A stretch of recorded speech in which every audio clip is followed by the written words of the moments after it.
Okay, good evening, everyone. I'm broadcasting live, October 12th.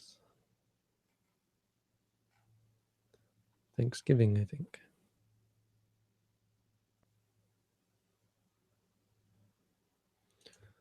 So we're going to go with the Dhammapada again today.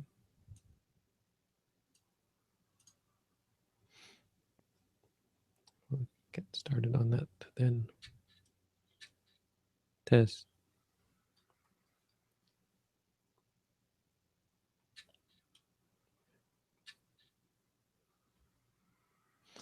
Hello and welcome back to our study of the Dhammapada.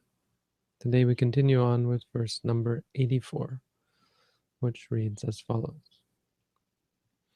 Na atta hetu na parasa hetu, na puttamiche na dhanang na raktang, na ichaya adammena samidhimattano, sa silawa panyawa dhammikosya, which means na attahetu, na parasahetu, not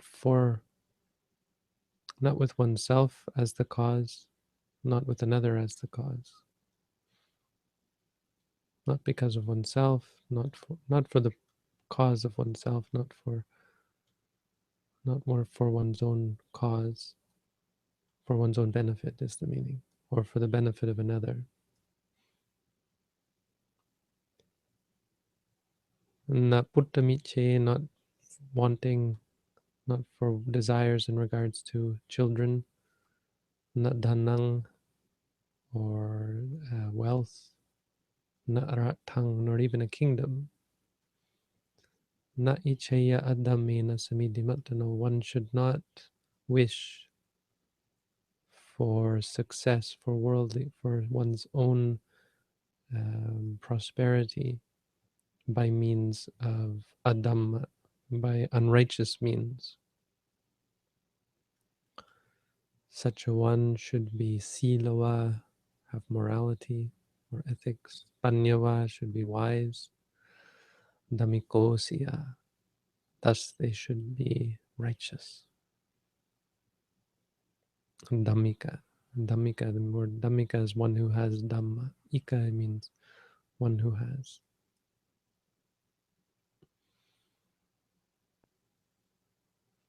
So this verse was spoken in regards to Dhammika. The Dhammika Thera was a monk who had a very good name, but he also lived up to his name.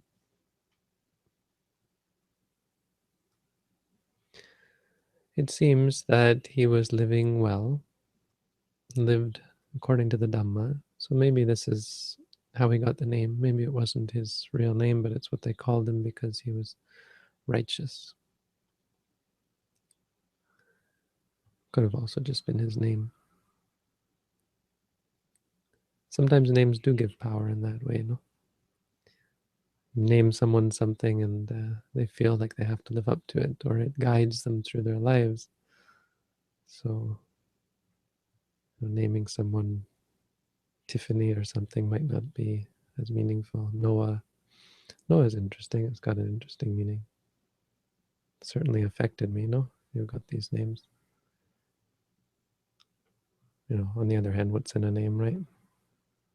There was another story of a man named Arya, and he was, I think he was a fisherman.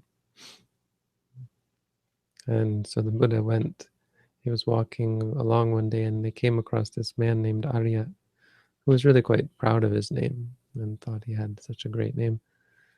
And the Buddha, I think we'll have this, pretty sure it's in the Dhammapada, so we'll come to it. So just a little spoiler. He turns to all the monks and he asks them, "What's your name?" And all the monks are telling him their names.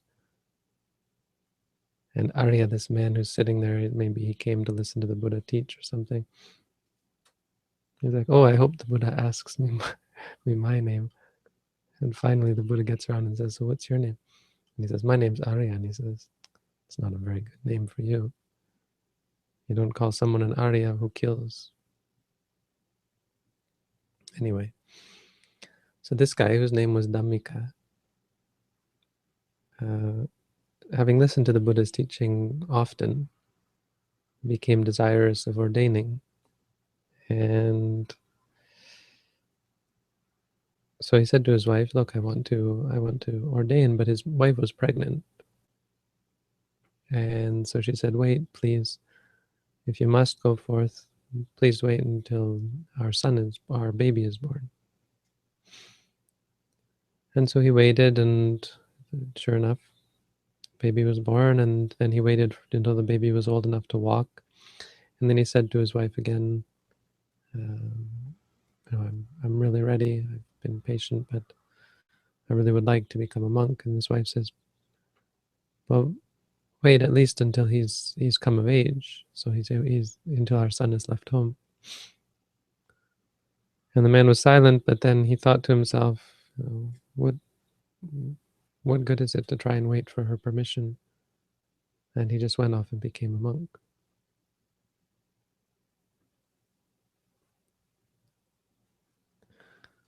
Kind of reminiscent of the Buddha, of the Bodhisattva, no? When he left home, and everyone's always critical of this. How can these Buddhists allow their students, allow their people to just go forth, leaving behind wife and child? How could the Buddha set that kind of example, not taking care of his family? So they like to criticize in this way. When we talk about this verse, there should be something to say on that, so I'll wait.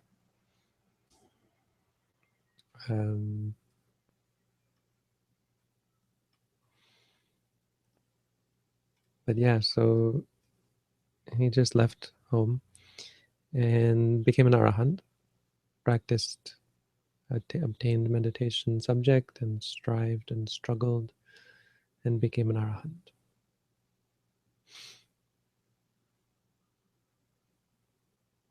After becoming an arahant, he went back to Savatthi, to where his wife and child were living, and they gave him alms food, and he taught the Dhamma to them. He would go and sit in their house and teach them the Dhamma, and sure enough, his son became interested. Well, let's follow the family line, and went forth and became a monk himself, and in no long time became an arahant himself.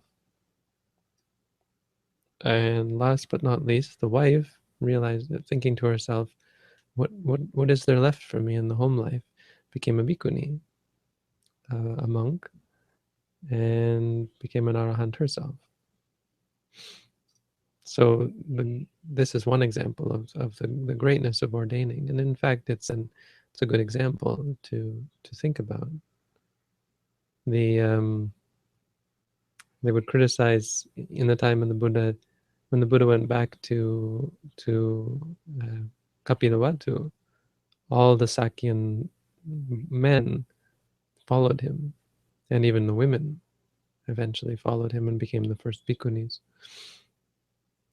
And everyone was up in arms saying, "He's taking away our children. How can these people just take our children away from us?" And so they told the Buddha this, and the Buddha said, "Tell them," and this was when Buddhism was new, you have to remember. So the word Dhamma wasn't very well understood, but he said, "Tell them they ordain according to the Dhamma." And that worked somehow. So they went, and when people criticized or scolded them for this, they said, people ordain under us according to the Dhamma, according to the truth, according to righteousness. And so at that point, if anyone wanted to criticize, the point was they would have to criticize the teachings. It made people think and say, well, that's true. If you become a monk, if it's for a good reason, if it's according to the truth, and if there's truth behind the teachings, then how can you criticize that? And to some extent, how can you even criticize leaving behind wife and child? But we'll get into that. That's what this verse really addresses. So there's not much more to the story. They all became ordained, and the monks were talking about it and thought it was exceptional that he was able to set an example for his son, and eventually even his wife followed him. And the Buddha used this as an example and said, this is really the way we practice in Buddhism. This is the direction in which we're headed. And he gave this verse teaching. And it's a important verse, I think, one that I always think about. Na atta hetu na prasa hetu. Usually can't remember the rest of it, but at least that part. Not for one's own benefit or for the benefit of another. Should one do evil is the first part of this. So the most extreme aspect of it is there's never any reason to do something against the Dhamma. Adhammena samidimattano. One should not wish for success in an evil way, success for oneself in a way that goes against the Dhamma. But there's more to that. Because as the Buddha says, a wise man, he says more specific, more directly, one should never desire success at all, really, for one's own sake or for another, meaning worldly success. And this is sort of the idea in the Buddha's teaching that, well, all of what we're taught and all that our culture pushes us towards is suspect at best. We would consider as to be faulty, is based on delusion. The idea that there is something meaningful about worldly success.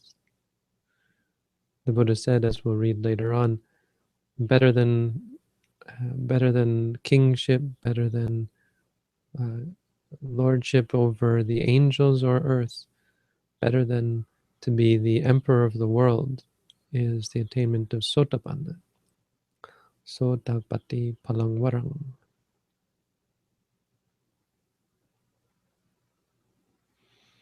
Because really,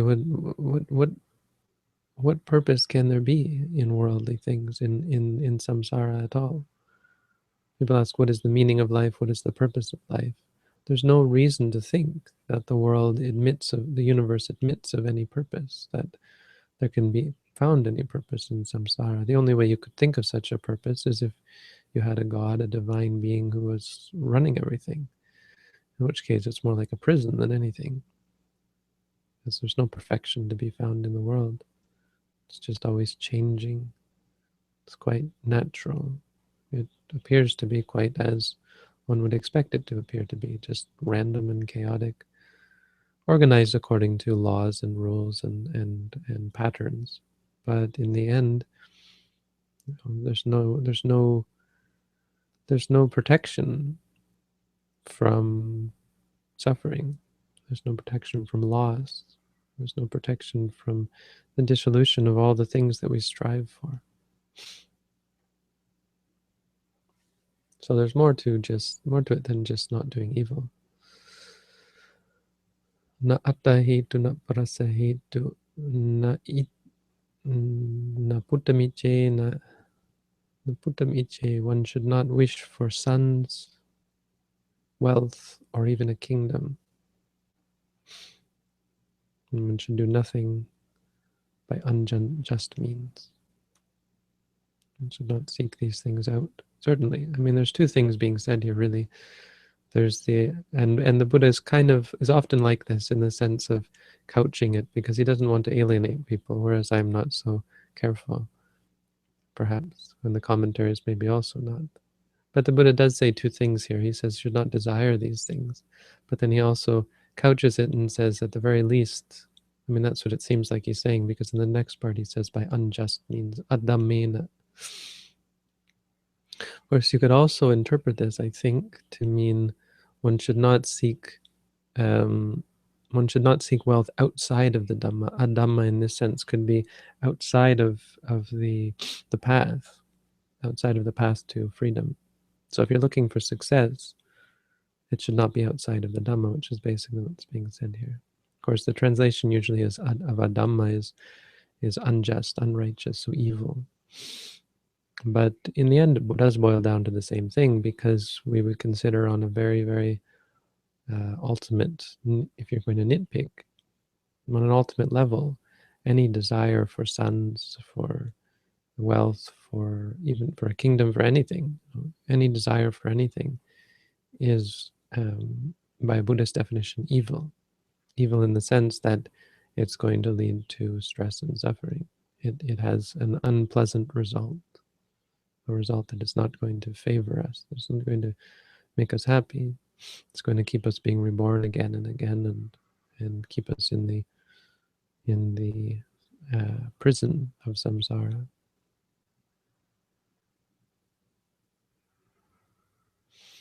So these are things we should look at in the practice. It's something we should check in ourselves, because these are views that are deeply ingrained by society that we've been taught since we were born, right? As you grow up, you're taught by example of your parents. So a great thing about this story is here we have someone who is actually an example for their family. Going back to his family, could you imagine having a parent who was a monk? So in Thailand, I hear about this. Someone in their family was a monk, and he was actually a role model for his child, who said, "I want to be like my father when I grow up." And even for his wife, who in the end followed along. It points to the greatness of ordaining, how it can affect your family. And again, the defense is that it's based on the Dhamma. So, leaving your family behind to go and live a, negligent life would be definitely blameworthy. But to go and to live it in a spiritually enlightening way can only help both oneself and the people close. But most of us get a different sort of role model, right? We're taught to be physically attractive. We're taught to be eloquent and charismatic. We're taught to be powerful, confident. I mean, confident isn't bad, even power, even eloquence, these aren't bad things, but we're taught to be things that are going in a way that's going to help us in the world. We're taught of the value of money, the value of power over others, the value of social status. Taught so many things. The value of stability, which is totally overrated. But it's so seriously ingrained that we're so afraid of loss or of being shaken up. We become so inflexible in our lives. We need to have a stable job and a stable income. And we often set ourselves up in these castles that become prisons. Prisons of debt, prisons of responsibility, the prison of ownership. It's an interesting thing. We think it's so great to have possessions, but our possessions end up owning us, because then we need locks to keep them safe, and we need to protect them and to guard them and to care for them and so on. And we can't move as easily. We can't pick up and go anywhere we want and so on. So all of these things, and then we're taught um, about progress, getting education for the means of getting a good job, getting a good job for a means of having a retirement plan and so on. And in the end, it leads to the same death at the end. It doesn't lead anywhere different. In fact, it doesn't lead to anything greater. Something maybe we feel proud of at the end of our life, sure, but even that pride is in and of itself a problem. Nothing we should feel proud of, nothing that is of any use. On the other hand, when we live our lives focused on the Dhamma, focused on being moral, ethical, charitable, generous, kind, compassionate, and to be calm and collected and clear-minded and wise, who wouldn't be proud of such things as this, right? And of course, not be proud exactly, but feel good and feel content, feel confident. And these are things that we should feel confident about. So these are things that we have to look at in our meditation, that we have to look at not just when we're meditating, but in our lives, and try and identify them, because they can get in the way of meditation when you want to do meditation, but at the same time you're keen on getting a raise or getting a better job or a bigger house or a nicer car, or getting married. I have some students who are keen for romance.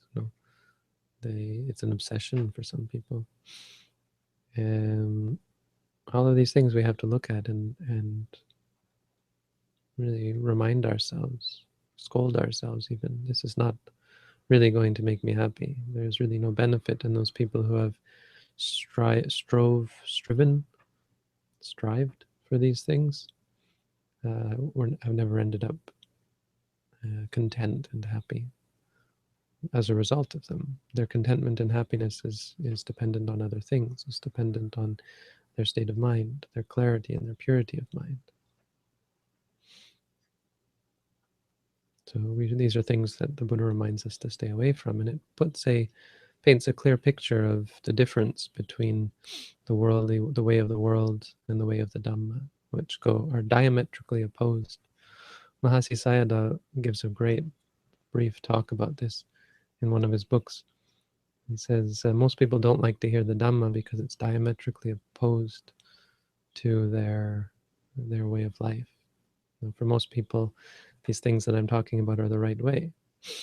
Whenever I talk about things like exercise and music, art, beauty, there's always someone who's going to be disappointed and upset and turned off. So it's important for us to choose sides in a sense, which choose directions, not sides, but directions, because they don't go in the same direction. Nahi Dhammo adammo cha ubo santa vipakina. Vipakina, I can't remember. The Dhamma and that which is outside of the Dhamma don't go in the same direction. Adammo niryang neti dhammo papeti sugating. The Dhamma leads to suffering, to hell actually. Dhamma leads to heaven, or a good way, leads in a good way, leads to a good becoming, or a good state. Eventually leads to Nibbana. So that's the Dhammapada for this evening. Thank you all for tuning in. Keep practicing and be well.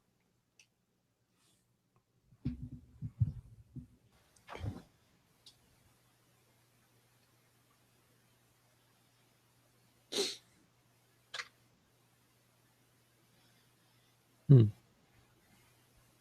don't know why I'm getting the static from. I'm getting static from you as well now. From me? Yeah. I don't hear static. Yeah, but it'll probably be in the recording. Wonder why that is. Shouldn't do that. It's probably because I'm on Linux or something. Anyway. So do you have any questions? Yes, we do. Okay, first one is, hello Yutadamo. I'm a singer and I have been losing interest in my job since I meditate. Now I have a big conflict in my mind to continue my job or not to continue. Is that a good sign, and do you have any suggestions? Yeah, the problem of being a singer, because it's kind of playing on people's sensual desires and emotions. It's encouraging an emotional response. It's not considered to be the best livelihood. It's not wrong livelihood, per se. It's just not the best. I mean, people will argue that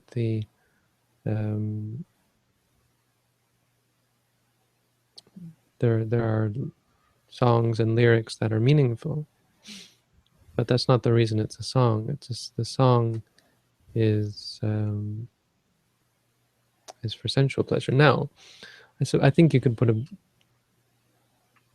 a better argument for like poetry reading. If you're a singer, you might also be a writer, right? And if you're a writer, then the things that you say in song, you could put into written word. Probably not as, but it's your voice that you're more relying upon, right? But no, relying upon your voice is relying upon sensuality. So, yeah, I mean, it's a great sign that you are becoming more inclined towards renunciation. I mean, not just from singing, but the idea of becoming bored of one's worldly interests or one's worldly practices is, in general, a good sign. I wouldn't worry that much about it while you're doing it, but for your own peace of mind, in the end, yeah, it's probably in your interest to find some way to live a more meaningful life, instead of one that is. And the thing about being a performer as well is ego plays a part often, and emotions, your own emotions are you're playing with them sometimes. Acting is one that I'm not really all that. I mean, I was an actor for just an amateur summer theater actor for a few seasons, and you really get a sense that actors have their emotions really played with, and it's hard to really be mindful, I would say, when you're pretending all the time. You're evoking emotion and that kind of thing. Definitely evoking emotion in others is going to have its, I mean, it's minor, but it's just not the best. The best would be helping people. I may make an argument, that songs sometimes help people, but it's not really, it's like a feel-good solution. What does help, I would say you could argue, is the lyrics. And so there is something there. It is a medium by which you can reach people who are addicted to pleasant sounds, rhythm, and that kind of thing. But it's still an addiction. I'm gonna get downvoted for that for sure. All the music lovers. I have a question. Okay. What job would you say is most conducive to mindfulness meditation? And should one find Wait, a job? one at a time. Oh, okay. It's like Are they related? connected. Okay, go ahead. Should one's priority be helping others or focusing on mindfulness meditation? Well, when you help others, you help yourself, or when you help yourself, you help others. It's not really all that uh, distinct from each other. But the monk life is the ideal livelihood. So the closer you can get to that, the better. Yeah, it's when there's not a Buddhist community that will definitely support you in terms of food and shelter. It's difficult to make that move. It's always difficult to make that move, but it doesn't mean it's impossible. Yes. I mean, think of that guy who went and sat in the Shaolin courtyard for days. Do you have that? Do you have that kind of determination? I see. Next question. In walking meditation, when I'm very focused, I often, almost always, find myself taking a deep breath at the end of the path. About 20 feet takes 7 minutes, as if I wasn't breathing at all from A to B. It can't be, I guess, but it does feel that way. It doesn't bother me, but it could mean that I'm putting too much effort. Should I pay attention to my breathing while walking, or relax or something, or just not worry about it? I wouldn't worry about it. If you find yourself worrying about it, say worrying, doubting. Sometimes you do have to pay attention to your state of mind. If you find yourself getting really stressed out, then maybe you have to acknowledge that as well. Stressed, or really tense, say tense. It's good to stop and acknowledge these things. Often we miss something important in meditation when we're not acknowledging something. It's not that harmful because eventually it's going to get so blatantly obvious that you're just going to note it. But don't ever forget anything. Be clear that we're not just noting the rising, falling, or the stepping right, stepping left. There are a lot more things to note than that. That's why we have to remember the four satipatthana. That's why there are four satipatthana to point out the 4 different types of things that might arise. Bante, you said in previous videos that mindfulness cannot arise without noting. I use noting and agree it's very useful to establish mindfulness. But isn't this statement too radical, since language is more artificial than mindfulness? If I said that, I was probably misspeaking or I'm just generalizing. I don't know exactly what I said in the video. I'm betting it probably wasn't exactly what you're. I'm hoping it wasn't, but it's not generally something that I say. But I might have said that in our tradition, what we consider to be satipatthana, and mindfulness from an Abhidhamma point of view, I think is present in every wholesome mind. So even when you're not meditating, so it's quite clear that there's mindfulness in many types of mind. But what we're looking for, the type of mindfulness that we're looking for, and it's a specific state that we call mindfulness. We would argue that even not even that it can't arise. So I may have said that. If I did, I'm sorry. It's not really true. But Objectivity. no, I mean, even it can all arise. You don't have to use this technique. This technique is, I would say, the best way for it to arise. In another sense, it does only arise in this technique. And what only arises in this technique is the recognition, the remembrance. So if you aren't saying to yourself, this is this, like the Buddha said, "Ditte ditta matang bhavisati," when you see, let it only be seeing. So if in your mind there's something different from seeing, if your mind is not clearly aware this is seeing, then it's not really mindfulness. In that sense, it is mindfulness in the Abhidhamma sense, but not in the Satipatthana sense. The establishment or the establishing of mindfulness or the fixing of mindfulness.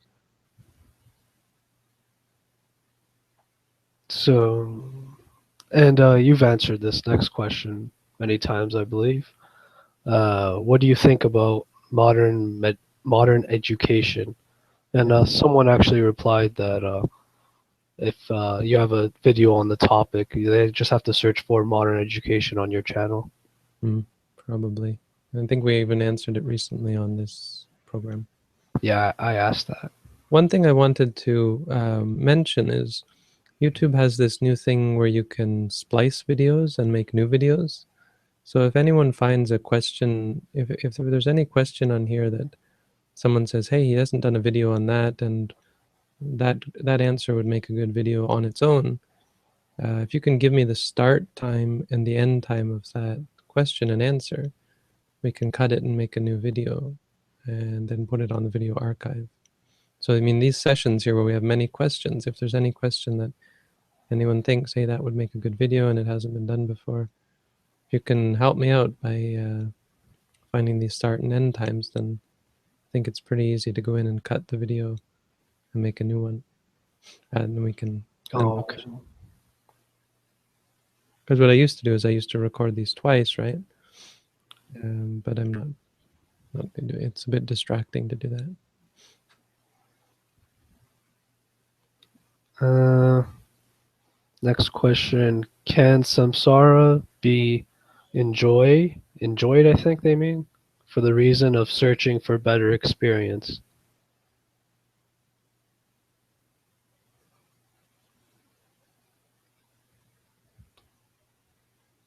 It can be, yeah. The question is, should it be? No, it shouldn't be. Because if you do that, you're just going to lead to more suffering, more disappointment, more wandering on ups and downs, lots and lots of dissatisfaction.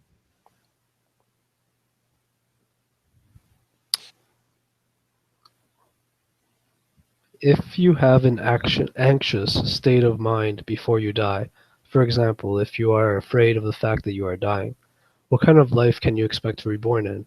Thank you. It's not so simple that you can just say this or that, but it's not wholesome. So it's going to send you in a bad way. You could read the Chulakamma Vibhanga Sutta, I think. Probably the Mahakamma Vibhanga Sutta as well. In the Majjhima Nikaya, there's two suttas that... let's see if I can give you the numbers.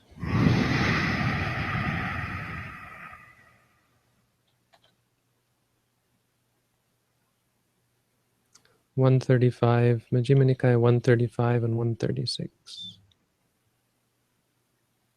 Those are two suttas that talk about it. I mean, the first one does anyway. I can't remember if the second one...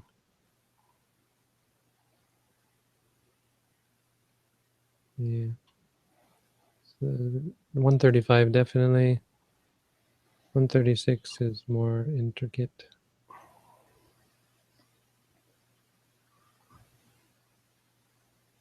Yeah, it's a little bit different, but no, they're both on the subject. So I'd read those.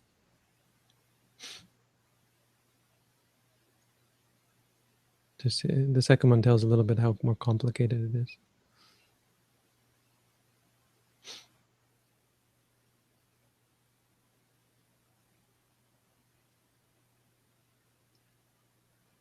I have a similar question. Could you could only arhants enter into nibbana, or could you enter in nibbana if you enter into a state of cessation? A Sotapanna enters into Nibbana, not just an Arahant. But the first time you see Nibbana, you're a Sotapanna. And if you were to die in that state, would you go to nibbana, or? No. No, it doesn't work that way. Yeah, because you still have craving, right? There still is craving. Okay. Of course, Is it Sotapanna can become an Arahant at the moment of death. So that's how it would work. That's what you would call it. So it does happen. The Sotapanna can become an Arahant at the moment of death. It can happen. But it's a bit more complicated than just entering into cessation. Is it okay to evoke emotions to teach the Dhamma? It's a good question. I mean, sometimes you might have to, I would think. But yeah, I mean, there is a problem with it. I would say it's not the best idea. You shouldn't be evoking emotions necessarily. You should be evoking a sense of urgency. You should be evoking mindfulness in people, understanding. Sometimes we use emotions to convince people, but we shouldn't really. We should be using wisdom to convince people, which is more difficult. It's easy to make someone want to practice. It's harder to make someone understand why they should practice.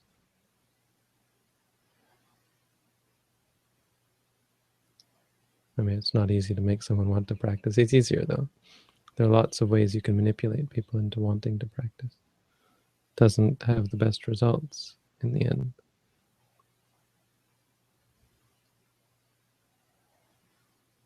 And maybe music is like a drug that causes addiction, whereas meditation is like medicine for the mind. Yeah. Bhante, when someone is talking to me, should I practice mindfulness by thinking, hearing, or should I be mindful to the words they are saying? If it is the former, how can one carry on normal conversations while maintaining mindfulness, as one would not actually hear what the other person was saying? You can do both. It works well enough. And the mindfulness just stabilizes your mind. When you say hearing, it stabilizes you and keeps you from being judgmental. It doesn't keep you from understanding what's being said. Your mind goes back and forth. Your mind is quick enough to do both.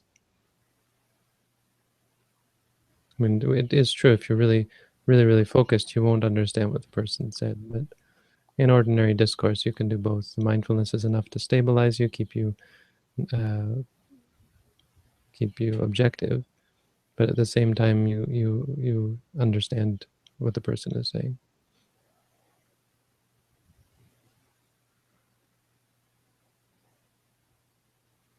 If one would enter an immaterial jhana, how should it be noted?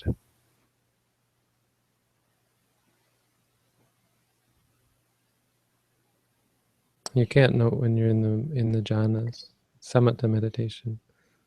It's a different kind of practice. I mean, there's a lot of controversy around this. It's not always clear what the Buddha meant by jhanas. It's quite complex, actually. So if you read about 10 teachers on the jhanas, you'll find 10 interpretations. But there are states where you're in a trance and you can't be mindful. You can't acknowledge. It's a different kind of meditation. It's a trance.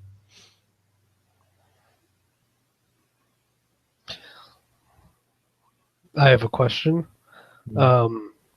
Is it ever acceptable to lie if you determine it's not the right moment to tell the truth? No. Okay, next question. What is a monk's view on energy? It seems like the goal is cessation. Is energy an evil thing? Energy is a wholesome mind state. If you're talking about a person's energy, energy is useful. It's wholesome. But it's in the end, it's worldly. It's not something that's in and of itself a goal. And in the end, you have to let it go.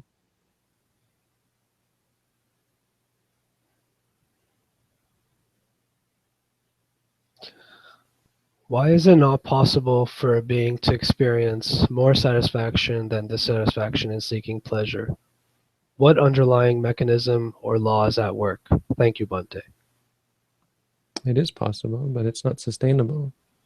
So you'll go back and forth. I mean, if that's what you want in life, brief moments of satisfaction, long periods of striving, and brief moments of dissatisfaction, or then long periods of satisfaction or long periods of dissatisfaction. In the end, the point is that it's meaningless. It's led you here. This is the result of it. If you're satisfied with the results, then keep going. Congratulations. I mean, this isn't even the median, because it gets a lot worse than this. Mostly we're born as animals. So if living life as an animal, as sort of the average, like a wild animal, is your thing, and you think, well, that sounds like a great life. The kill or be killed, survival of the fittest kind of thing, then power to you. But it's not really.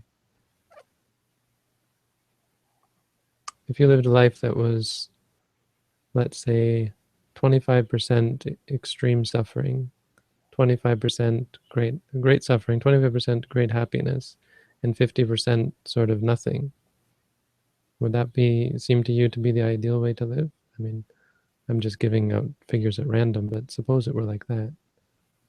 Let's say the universe is balanced for suffering and happiness. Is that really, an ideal life? What you find as you practice is that it's inherently not, that there's no benefit to the happiness, and that it's not something that you feel at all interested in clinging to or striving for. In fact, it's the striving that leads to the negative. The more you strive, I guess another way to answer, just pointing out, is this, that say, well, why is it not possible why shouldn't we seek after pleasure? It's possible that you could get more pleasure than suffering, but it's actually the key that you're missing, is that the striving itself is what leads to the suffering side. So yes, people do have great states of happiness, but it's at the times when they are striving for it the least. So the less you strive for samsara, the less you strive for pleasure, paradoxically, the more pleasure you have, the more happiness you have. And so an arahant has great states of pleasure and happiness. You just don't cling to them. Whereas a person who is in great suffering is always wanting happiness, wants only happiness, and is obsessed with it. And as a result, they suffer horribly. You see, so it's not something that's just sustainable. Let's just go and try and get as much happiness, strive for as much happiness as we can, it actually works the opposite way. The more you strive, the less satisfied you are.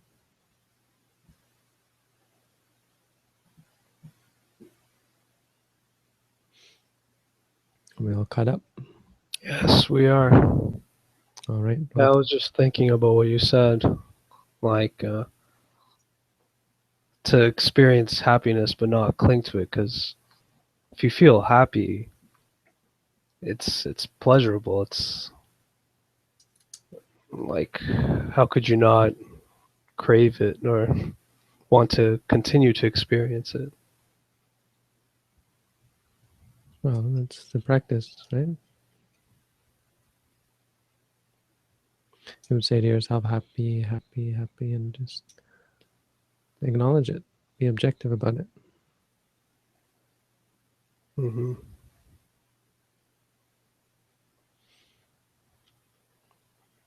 So, That we're all caught up. thank you, Stefano, for filling in, Robin. My pleasure. Thank you, Bante, for the beautiful Dhammapada talk and answering everyone's questions. Thanks, everyone, for tuning in. Have a good night.